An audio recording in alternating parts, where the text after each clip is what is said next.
오늘 우리에게 주신 하나님의 말씀은 마태복음 21장 12절부터 15절까지의 말씀입니다.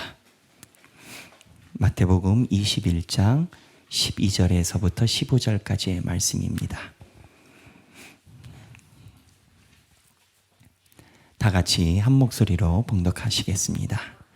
예수께서 성전에 들어가사 성전 안에서 매매하는 모든 사람들을 내쫓으시며 돈 바꾸는 사람들의 상과 비둘기 파는 사람들의 의자를 둘러 엎으시고 그들에게 이르시되 기록된 바 내 집은 기도하는 집이라 일컬음을 받으리라 하였거늘 너희는 강도의 소굴을 만드는도다 하시니라. 맹인과 저는 자들이 성전에서 예수께 나아오매 고쳐주시니 대제사장들과 서기관들이 예수께서 하시는 이상한 일과 또 성전에서 소리질러 호산나 다윗의 자손이여 하는 어린이들을 보고 노하여. 아멘. 이 말씀은 살아계신 하나님의 말씀입니다.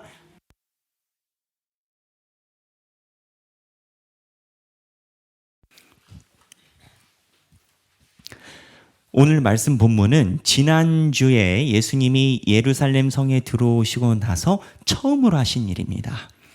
마태복음은 예수님께서 처음으로 하신 일이 그날에 이루어졌다 이렇게 기록을 하고 있는데 어떠한 일이냐? 우리가 잘 알고 있는 성전에 들어가서 성전 뒤엎는 일 하신 겁니다. 성전 왜 뒤엎으셨습니까? 거기서 장사하고 있으니까 뒤엎으신 거 아니겠습니까? 그래서 우리는 이 본문을 잘 알고 있습니다. 그런데 여러분, 이 본문이요, 우리는 잘 알고 있고 우리는 예수님 편, 그래서 이 본문이 예수님 편이어서 쉽게 이해가 되는데 그 당시 사람들은 어떠했을까요? 무슨 얘기냐? 예수님의 이러한 행동을 보고 있는 예수님 시대, 성전 안에 예수님과 같이 있는 사람들의 마음은 어떠했을까? 저는 아마 가룟 유다도 여기에서 걸리지 않았을까 그런 생각을 한 적이 있습니다. 무슨 얘기냐? 그 당시 눈으로 보면 예수님이 불법을 하고 있습니다. 예수님이 범법자입니다. 그러면 목사님, 도대체 그 당시 눈으로 보면 왜 예수님이 범법자입니까? 이거를 우리가 살펴보려고 합니다. 그 당시 눈으로 보면 예수님이 왜 범법자이냐? 상을 엎은 것 때문에 범법자가 아닙니다. 상을 엎은 기적 다음에 있었던 문제가 기적이 그 다음에 걸림돌이 됩니다. 그게 뭐냐? 본문에 의하면 14절에 맹인과 저는 자들이 성전에서 예수께 나아오매 고쳐주시니. 어디에서 나온다고요? 성전에서. 12절에 보면 예수께서 성전에 들어가사. 지금 예수님이 성전에 들어가셔서 하신 행동이 두 개가 나오는 겁니다. 하나는 상 갈아엎어버리고 그 다음에 성전에서 있을 때 맹인과 저는 자들이 예수님께 다가왔습니다. 근데 예수님이 어떻게 하셨습니까? 고쳐주셨어요. 이게 문제가 됩니다. 근데 문제가 되면서도 예수님에게는 강력한 메시지이시기도 합니다. 왜냐? 마태, 마가, 누가 이 세 개를 공관복음이라고 하거든요. 세 개가 관점이 똑같다고 해서 요한복음은 관점이 다릅니다. 요한복음은 예수님이 하나님의 아들이라는 신성을 강조한 복음서라서 제4복음서라고 하고, 마태, 마가, 누가는 관점이 같기 때문에 세 개를 공관복음이라고 하는데, 마태, 마가, 누가에 의하면 성전에 들어가신 것뿐만 아니라 예루살렘에 들어가셔서 예루살렘에서 하신 기적 중에 유일한 게 이거 하나입니다. 근데 이 하나인 이 기적이 성전 안에서 이루어졌는데 이게 불법이라는 겁니다. 왜 불법이냐? 레위기 보겠습니다. 21장 16에서 18절. 레위기 21장 16에서 18절. 이 레위기 본문은 제사장이 하나님께 예배 드릴 때 제한 조건이 있는 본문입니다. 제사장, 읽겠습니다. 여호와께서 모세에게 말씀하여 이르시되 아론에게 말하여 이르라. 누구든지 너의 자손 중 대대로 육체에 흠이 있는 자는 그 하나님의 음식을 드리려고 가까이 오지 못할 것이니라. 누구든지 흠이 있는 자는 가까이 하지 못할지니 곧 맹인이나 다리 저는 자나 코가 불완전한 자나 지체가 더한 자나. 성경에 보면 레위기에 의하면 이건 제사장인데 제사장 중에서 이런 사람 못 온다라고 얘기를 해놓은 겁니다. 근데 예수님이 성전 안에 맹인과 저는 자들을 불러들인 겁니다. 레위기에서 정한 율법과 충돌이 되죠. 그럼 레위기는 왜 이렇게 했을까요? 사실은 레위기는 장애우들을 차별을 두려고 하신 게 아니라 제사장 계열이나 이쪽 계열이 재앙을 받아서 한시적으로 몸에 변화가 있는 경우가 그 당시에는 있었습니다.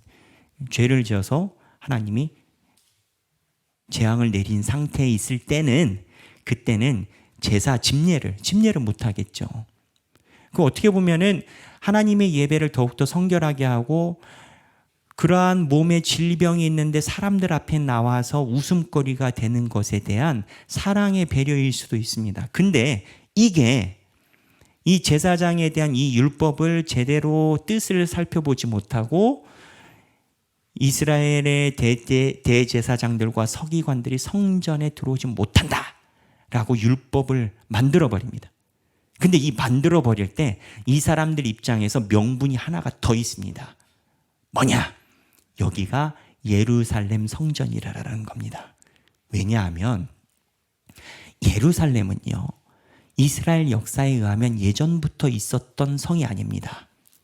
제가 한번 묵상을 나눈 적이 있는데 다윗이 남쪽과 북쪽을 통일시키면서 수도가 남쪽에도 두지 못하고 북쪽에도 두지 못하고 마치 행정 수도가 대전이어야 하는 이유처럼 중간에 성을 공략해서 비어있는 성을 취하여 수도를 만든 게 예루살렘입니다.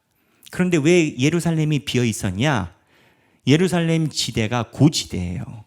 그래서 예루살렘이 공격하기가 쉽지가 않아요. 두 번째, 공격하면 뭔가 이득이 있어야 되는데 고지대이다 보니까 평야가 없어요.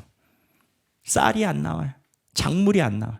거기 힘들여서 들어갈 이유가 없는 거예요. 그래서 사사기 이후에도 이 여부스 쪽은 하나님이 명령해서 치라 했을 때 사사기 때 땅을 쳤었어야 되는데 놔둬요. 신경을 안 써요. 그러다가 다윗이 정벌을 해가지고 이 예루살렘을 여부스를 예루살렘 성으로 딱 만들고 예루살렘 성을 시온성이라 이름 짓고 그때 이후부터 예루살렘에 성전이 생긴 거예요. 그런데 이 예루살렘의 성벽, 예루살렘 도시가 형성될 때 다윗이 진군해서 이 땅을 취할 때 있었던 에피소드가 있습니다. 그 에피소드 때문에 성전에는 절대 맹인과 저는 자들은 못 들어온다라고 율법을 만들어버린 거예요. 그 에피소드가 어디냐? 사무엘하 5장 6절에서 8절입니다. 사무엘하 5장 6절에서 8절. 자, 다 함께 읽겠습니다. 왕과 그의 부하들이 예루살렘으로 가서, 자, 어디로 갔다고요? 예루살렘으로 가서 그 땅 주민 여부스 사람을 치려하매 그 사람들이 다윗에게 이르되 내가 결코 이리로 들어오지 못하리라. 자, 지금 수비하는 여부스 사람들이 다윗 군대에다 이야기를 하는 거예요. 7절. 맹인과 그 6절 하반부 시작. 맹인과 다리 저는 자라도 너를 물리치리라 하니 그들 생각에는 다윗이 이리로 들어오지 못하리라 함이나. 이게 무슨 소리냐? 이 여부스 지역에 있는 예루살렘 이 지역이 워낙 고지대니까 그 당시에 민담과 속담이 있었습니다. 그게 뭐냐? 이 예루살렘 성은 고지대이고 난공불락의 성이다 보니까 맹인이나 다리 저는 자가 지키고 있어도 치고 들어가기 힘들다. 너무 어려운 성이다. 다윗 보고 무슨 얘기하냐면 너 군대 이끌고 쳐보려고 해볼 테면 해봐. 저기는 맹인과 다리 저는 자가 성문을 닫고만 있어도 아무도 못 들어가. 속담 못 들어봤어. 이런 거예요. 7절. 다윗이 시온 산성을 빼앗았으니 이는 다윗 성이더라. 그 다음 읽겠습니다. 그날에 다윗이 이르기를 누구든지 여부스 사람을 치거든 물 깃는 대로 올라가서 다윗의 마음에 미워하는 다리 저는 사람과 맹인을 치라 하였으므로 속담이 되어 이르기를 맹인과 다리 저는 사람은 집에 들어오지 못하리라 하더라. 다윗이 속담을 바꿔버린 거예요. 어떻게 바꿨냐? 맹인과 저는 사람들은 예루살렘에 못 들어온다라는 속담을, 아니 맹인과 저는 사람이 지키고 있으면 아무도 못 들어간다라는 속담을, 그래 그러면 맹인과 다리 저는 사람은 내가 성을 취했으니 내 성에 못 들어와 라는 속담을 바꿔버린 거예요. 다윗이 이러고 예루살렘을 만든 거예요. 그러니까 지금 예수님이 들어가신 성이 무슨 성이에요? 예루살렘. 성전의 이름이 무슨 성전이에요? 예루살렘 성전. 그러니 대제사장들이 가지고 있는 관례와 율법에 의하면 성전에는 레위기도 애매모호한지 모르겠지만 사무엘에 의하면 사무엘 상 하에 있는 다윗이 통일 왕국을 만들 때 이 예루살렘 성은 다리 저는 맹인들 못 들어와. 그런데 예수 네가 그것도 성전 안에서 맹인과 저는 자들을 치유해? 불법입니다. 그 당시에 의하면. 그래서 그 다음 본문에 보면 대제사장과 서기관이 소리칩니다. 그러니까 우리 눈에 볼 때는요, 우린 예수님 편. 그래서 예수님이 무엇을 하셔도 우리는 다 이해가 돼요. 하지만 이러한 모습을 옆에서 보고 있는 다른 사람들의 눈은 어땠을까요? 제가 이야기했듯이 가룟 유다도 아마 여기에 걸렸을 겁니다. 기회가 되면 가룟 유다에 대해서도 한번 말씀을 나누겠지만, 그런데 예수님이 이 행동을 하신 이유가 있어요. 불법인데 그 전에 있었던 성전을 엎어버리는 것과 연관이 됩니다. 예수님이 성전을 엎어버린 대제사장들이 매매하는 것은요, 사실상 합법입니다. 저는 물을 마셨으니까 편법이고 합법입니다. 왜 합법이냐? 여러분, 성전에서 대제사장들이 왜 물건을 팔기 시작했다라고 생각하십니까? 그 당시에는 유월절, 칠칠절, 초막절 세 개 절기는 신앙을 가진 이스라엘 백성들은 예루살렘 성전에 와서 속죄제, 화목제, 속건제, 자기 죄를 씻는 정결 예식을 들어가야 됩니다. 근데 이 정결 예식의 기본적인 필수 아이템, 장비, 지참물이 뭐냐? 바로 우리로 따지면 헌금입니다. 근데 이 당시에는 헌금이 아니라 동물이었습니다. 우리 헌금의 출발이 그거인 거 아시죠? 제사 제물인 거. 사실 우리가 드리는, 하나님께 드리는 봉헌은 구약의 제사법에 의하면 제물인 겁니다. 하나님께 드리는 제물인데, 이 헌금을 가지는 제물인데 원래는 소, 양, 비둘기, 이러한 동식물들을 가지고 와서 그 동식물들에게 안수를 하고, 내가 지은 죄가 동식물한테 넘어가서 그 성전 앞에서 동식물을 대신 죽이고, 내가 죽어야 되는데 동물이 죽고, 그리고 예배 들어가는 거예요. 그러다 보니까 무슨 일이 생기느냐? 멀리 예루살렘 오려고 몇 날 며칠을 걸어오는데 세상에 이놈의 양이 안 움직여. 집에서부터 좋은 양을 가지고 하나님께 드리려고 하는데 얘는 걸을 생각이 없어. 그렇다고 채찍을 때렸더니 주저앉아. 그러면 무슨 현상이 나타나느냐? 업고 가야 돼. 이거를 힘들어서 못하겠다 이거예요. 아, 대제사장님 이거 힘듭니다. 이 제사는 드려야 되는데. 그래서 소위 주최 측에서 주도하여 와서 돈 가지고 와서 소와 양과 비둘기를 바꿔 그러면 여기서 KS 마크된 동물들을 가지고 들어와서 제사 드리자. 얼마나 좋냐? 이게 제물 바꾼 거예요. 합법입니까? 불법입니까? 합법이죠. 더군다나 이게 얼마나 좋은 법입니까? 사람들이 예배를 잘 드리게 하려고 편의를 제공하고, 제가 생각해도 그럴 것 같아요. 먼 지역에 사는데 소와 양을 가지고 거기 올라가는 게 쉽겠습니까? 걷다가 동물들은 그냥 주저앉아 버리고 그 업고 가는 것도 힘들고. 합법이. 그런데 뭐가 문제였을까요? 신약학자들은 예수님이 성전에서 이것들을 봤다는 거에 문제를 제기합니다. 무슨 얘기냐? 주최 측이 세상 말로 순결하게 일을 한다면 예루살렘 야시장에서 구해서 오게끔 하면 되죠. 왜 하나님의 성전 안에 자판이 열리냐고요? 이유가 뭘까요? 간단한 거 아니겠습니까? 커미션 받는 거죠. 커미션 받는 거죠. 그게 아니면 굳이 성전 안에서 물건을 검증이란 이름으로 그렇게 할 필요가 있을까요? 야시장에서 여기는 인증된 가게 이렇게 처리해도 되지 않겠습니까? 무슨 얘기냐? 예수님이 볼 때 합법을 가장한 탐욕이 거기에 숨어 있는 겁니다. 교회 신앙생활하는 모든 예정과 내가 다 지켰다는 것이 그 안에 탐욕이 숨어 있을 수 있어요. 내가 신앙생활하는 모든 절차와 규례를 다 하고 됐다 싶은데 내 마음에는 다른 생각이 있을 수 있어요. 예수님은 이걸 정확하게 보시는 겁니다. 그리고 예수님이 보여주는 두 번째 치유 사역이 예수님이 하고 싶은 말인 거예요. 불법처럼 보이지.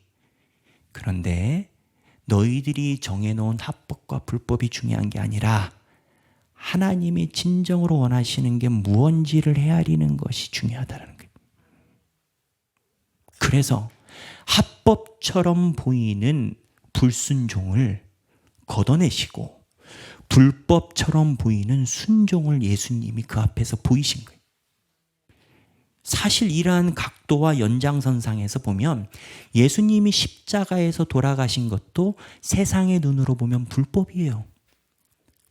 죄를 졌으니까 십자가에 죽죠. 죄명이 뭐였어요? 구테타였어요. 유대인의 왕이라는. 그러나 불법처럼 보이지만 그 안에 하나님을 향한 순종이 있는 거예요. 우리들에게 예수님이 물어보시는 건 이거예요. 너희는 합법처럼 보이는 탐욕을 가지고 있느냐? 불법처럼 보이지만 주님 앞에 신실한 믿음을 가지고 있느냐? 이거를 대제사장과 서기관들에게 이야기를 하십니다. 여기서 많은 사람들이 걸려 넘어집니다. 가룟 유다는요, 신약학자들의 분석에 의하면 예수님을 향한 비전과 예수님이 보이신 행동이 불법을 넘나든다라고 느낄 때 배신을 이미 결정한 게 아니냐라고 많은 신약학자들이 생각을 합니다. 뭐냐? 세상의 기준으로 예수님을 본다는 거예요. 내가 생각했던 예수가 아니더라 이거예요. 근데 그렇게 보게 된 이유가 뭡니까? 그 안에 탐욕이 있기 때문에 그렇게 보이는 거예요. 탐욕이 있는 사람은 불법처럼 보이는 거 안에 있는 예수님의 순전한 마음을 볼 수가 없어요. 그런데 제가 여러분들과 묵상하고 싶은 것은 이 다음입니다. 대제사장과 서기관들은 왜 이랬냐 이건 겁니다. 대제사장으로 하면 우리로 치면 어렸을 때부터 목사님 되겠다고 한 사람 아니겠어요? 어려서부터 하나님 교회 위에 섬기겠다라고 서원한 사람들 아니겠어요? 대제사장이니까.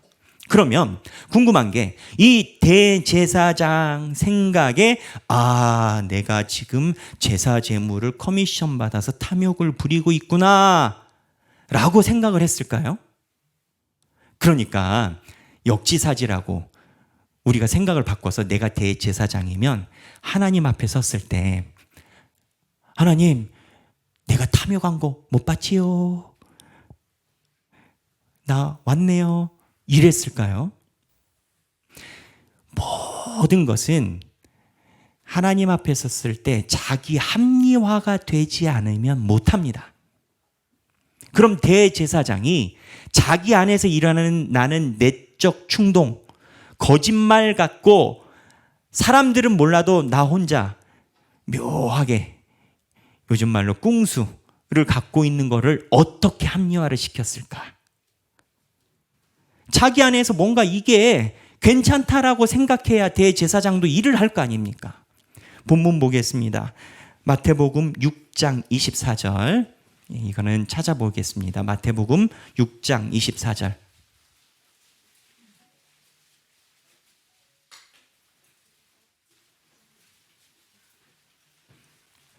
마태복음 6장 24절. 예수님이 산상수훈에서 제자들에게 중요한 강령을 이야기하시고 마지막에 6장에서 보물에 대한 이야기를 하다가 재물 이야기를 하다가 재물과 하나님을 같이 섬기지 못하리라 할 때 보여주신 말씀인데 여기에 중요한 핵심이 있어요. 24절 읽겠습니다. 한 사람이 두 주인을 섬기지 못할 것이니 혹 이를 미워하고 저를 사랑하거나 혹 이를 중히 여기고 저를 경히 여김이라. 너희가 하나님과 재물을 겸하여 섬기지 못하느니라. 자, 이 본문에 보면 우리는 간단하게 재물 포기해라 이렇게 이해를 해요. 이 말씀을 가지고 주중에 제가 한번 나눴는데 그런데 이 본문을 잘 보면요. 둘 다 포기 안 했어요. 그런데 둘 다 포기하라고 말씀하시지도 않았어요. 핵심은 뭐냐? 저를 사랑하거나 혹 이를 중히 여기고 저를 경히 여김이라. 사람이 재물 없이 살 수는 없어요. 그런데 중히 여기고 경히 여기고가 다른 거예요. 무슨 소리냐? 대제사장 마음밭에 마당에 모든 것이 다 들어있는데 하나님을 향한 마음이 없는 게 아니라 있다 이거예요. 그러니까 대제사장 하죠. 그러나 그게 중히 여기는 것은 아니더라라는 거예요. 경히 여기더라라는 거예요. 여러분, 오늘 우리가 예수님께서 지금 본문에서 보여주시는 말씀의 메시지의 핵심은 뭐냐면 예수님이 제사법이나 파는 것을 그냥 엎으신 게 아니에요. 너희들 안에 있는 숨겨져 있지만 하나님이 우선이 아닌 마음을 집어내신 거예요. 신앙생활 해도요, 예배 예전을 해도요, 예배에 참석을 해도요, 하나님을 안 섬기는 게 아니에요. 하나님을 섬기는데 하나님을 중히 여기지 않을 수 있다라는 거예요.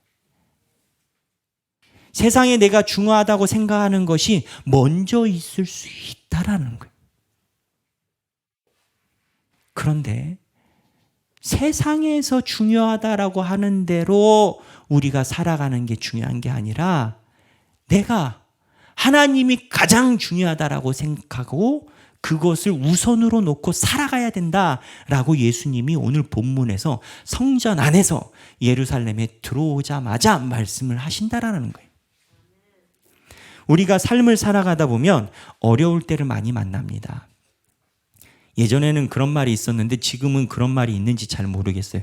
38선, 4호정, 56도 직장인들이 많이 하는 그게 뭐냐, 입사해서 38세 진급할 때 대리로 진급할 때 있어야 되냐 말아야 되냐 했다가 4호정 45세 돼가지고 내가 갈 수 있냐 없냐 했다가 가면은 56도 56세 돼가지고 조기 은퇴를 해야 되냐 말아야 되는 인생의 기복이 있다라고 이제 그런 얘기들이 있었어요. 말이 있든지 없든지 간에 누구나 다 삶의 갈림길에 놓일 때가 있습니다. 그런데 삶의 갈림길에 놓일 때 특징이 뭐냐? 방법이 몇 개 없어요. 사실은 선택할 선택지가 여러 개 있으면 어려움이 아닐 수 있습니다. 그런데 삶의 어려움에 봉착하면 희한하게 선택지가 몇 장 안 남아요.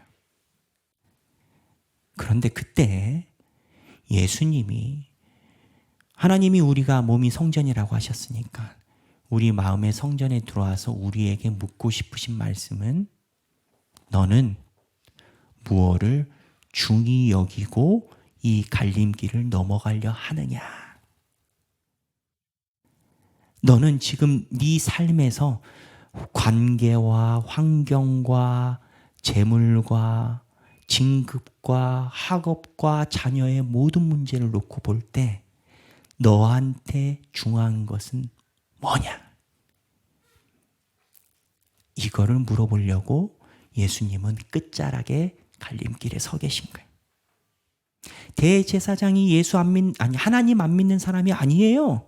잘 믿는 사람이에요. 다만 그 마음에 중히 여기는 것이 하나님이 아닐 수 있다는. 살아가는 모든 하길교회 성도 여러분, 우리는 그 갈림길에서 하나님을 중히 여기고 예수님을 중히 여기는 삶이 되기를 바랍니다. 우리가 사김의 기도 책을 읽는데 김영봉 목사님이 토머스 머튼의 아주 유명한 문구를 인용해 놓으셨어요. 하나님 안에서 찾는 내가 참된 나이다. 우리는 가끔 이 생각해요. 하나님은 왜 이렇게 강압적으로 자기만 찾게 하느냐?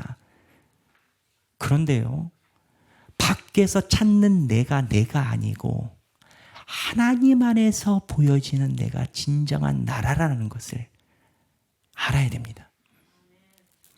밖에서 얻어지는 기쁨이 아니고 하나님 안에서 주어지는 기쁨이 결국 내 삶의 모든 것의 근원이다라는 것을 알아야 됩니다. 그러니 그 길로 인도하기 위해 예수님이 너희는 무엇을 중히 여기느냐? 우리가 마음에 안 들어서가 아니에요. 그렇게 해야만 우리가 살 수 있기 때문에 너희 삶에서 중요한 것이 주님을 바라보는 것이다 라고 우리에게 말씀하시는 거예요. 여기 계신 모든 분들, 하나님을 섬기고 예수 그리스도를 따라가는 삶을 세상에서 가장 중히 여기시는 주님의 백성들이 되시길 주님의 이름으로 축원합니다. 찬양 나누고 싶습니다. 우리 함께 하기를 원합니다. 찬양 가사가 그래요. 나 무엇과도 주님을 바꾸지 않으리. 다른 어떤 은혜 구하지 않으리. 오직 주님만이 내 삶의 도움이시니 주의 얼굴 보기 원합니다. 삶의 끝자락에 가면 나올 수 있는 고백은 이거밖에 없습니다. 그리고 이 고백이 아니면 해갈도 되지 않아요. 다른 걸로 채워보세요. 순식간에 개눈 감추든 사라집니다. 순간에 무언가는 할 수 있을지 몰라도 영원하지 못합니다. 하나님께 찬양 올려드리기를 원합니다.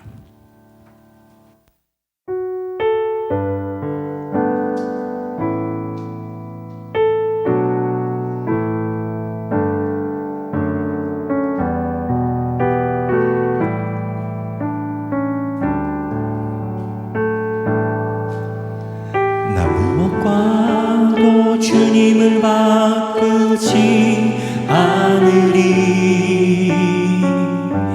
다른 어떤 은혜 구하지 않으리.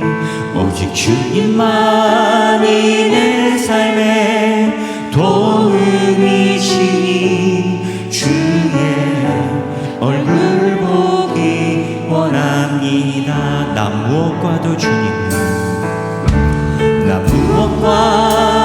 주님을 바꾸지 않으리. 다른 어떤 은혜 구하지 않으리. 오직 주님만이 내 삶의 도움이시니 주의 얼굴 보기 원합니다. 주님 사랑해요. 주님 사랑해요. 온 마음과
다해 주님 사랑해요.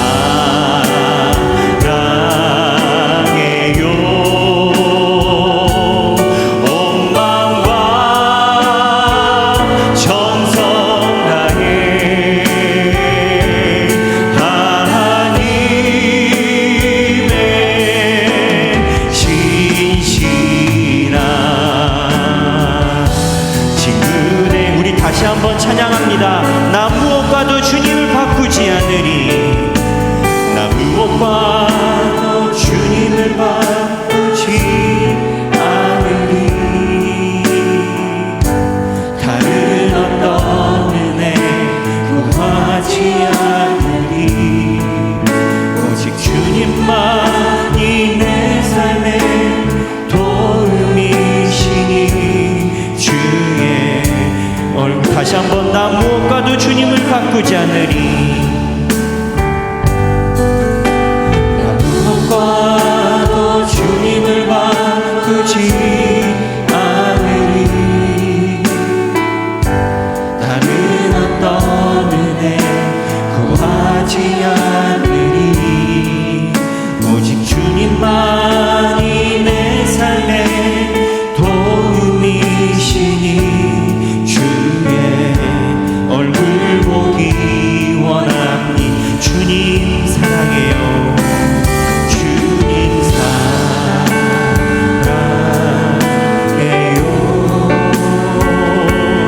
온 마음과 정성 다해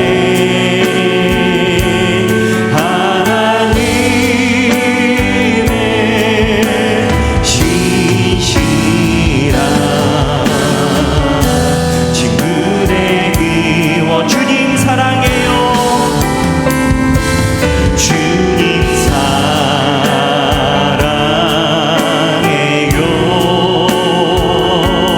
온 마음과 정성 다해 하나님의 신실한 친구의 기. 우리 이 시간에 기도하길 원합니다. 하나님 아버지, 우리의 신앙이 주님을 중히 여기는 신앙이 되게 하여 주옵소서. 성령님께서 주시는 음성을 따라 다 함께 기도하시겠습니다. 하나님 아버지, 우리가 주님 앞에 나옵니다. 아버지여, 주님 우리를 불쌍히 여기시고 우리의 신앙을 긍휼히 여겨 주옵소서. 하나님, 우리가 세상에서 주님을 중히 여겼는지 돌이켜봅니다. 하나님을 중히 여기는 신앙이 우리에게 임하게 도와주시고 예수님께서 보여주신 것처럼 세상의 이목과 관심이 아니라 하나님 마음에 합당한 삶을 살아가는 우리가 되게 하여 주시옵소서. 하나님, 우리가 주님 안에 있을 때 진정 우리가 주님 안에서 우리의 모습을 찾게 하여 주시옵소서. 아버지, 주님, 우리가 주님 안에서 찾는 그 모습으로 하나님 앞에서 주님 은혜를 경험하는 삶이 되게 하여 주시옵소서. 아버지, 역사하여 주시고